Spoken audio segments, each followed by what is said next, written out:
Video নিয়ে আপনাদের সাথে আলোচনা করব বন্ধুরা। সেটা হচ্ছে আমরা যারা নতুন আসলে কিভাবে ইউটার্ন নেব। অনেক সময় অনেক এমন মোড় থাকে যে আমরা আসলে আন্দাজ করতে পারি না।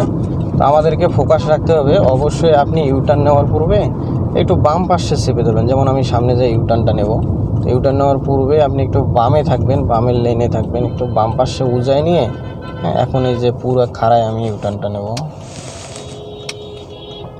একদম।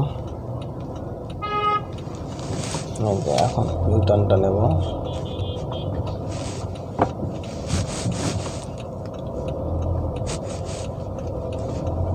তো আগে থেকে আপনার একটু মাপ নিয়ে রাখবেন ইউটার্ন নেওয়ার জন্যে। তো একটু বাম পাশে ধরে আপনি এটা সেই ইউটার্নটা নেবেন, বাম পাশে একটু গ্যাপ রেখে।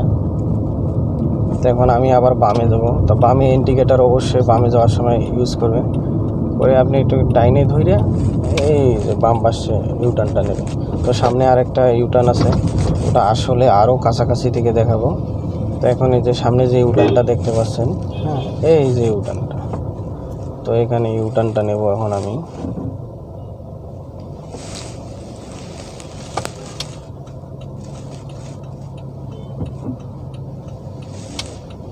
এখানে ওভারটেক একটু হচ্ছে, গাড়ি আছে অনেক কটা।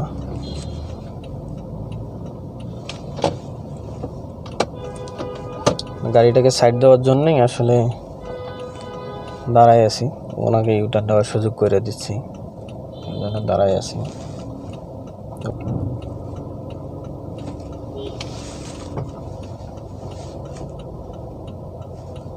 এখানে আসলে মাথা ঠান্ডা করে গাড়ি চালাতে হবে।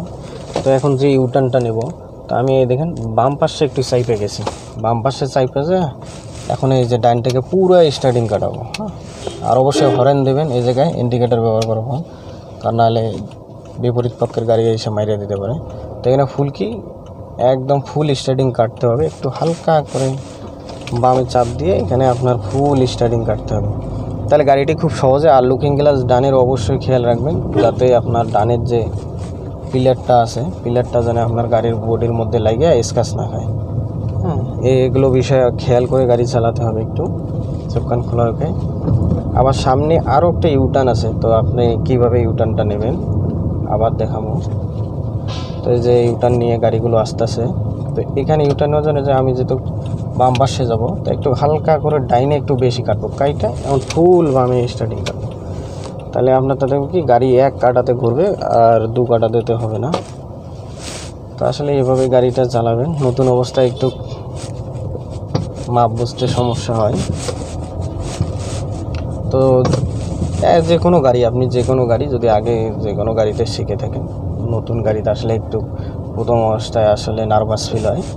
তো 2-4 দিন গেলে মাপ বুঝে যাবেন, কোনো সমস্যা নেই, এটা হয়ে যাবে, সবারই ক্ষেত্রে হয়, বা আমারও ক্ষেত্রে এক সময় হয়ে গেছিলো, এখনও ক্লিয়ার হয়ে গেছে অনেকটা, সমস্যা নেই। মাপ, এই যে গাড়ির সাইড দেওয়া, হ্যাঁ ওভারটেকিং, এগুলো আর কোনো সমস্যা হয় না। আগে এক সময় ছিল, এখন আর ওই সমস্যাটা নেই। আস্তে আস্তে বুঝে যাবেন। এই যে ব্যস্ত রাস্তা, তো আপনি ওভারটেকিং সব বুঝে যাবেন, কোনো ব্যাপার না, এগুলো হয়ে যাবে আপনার।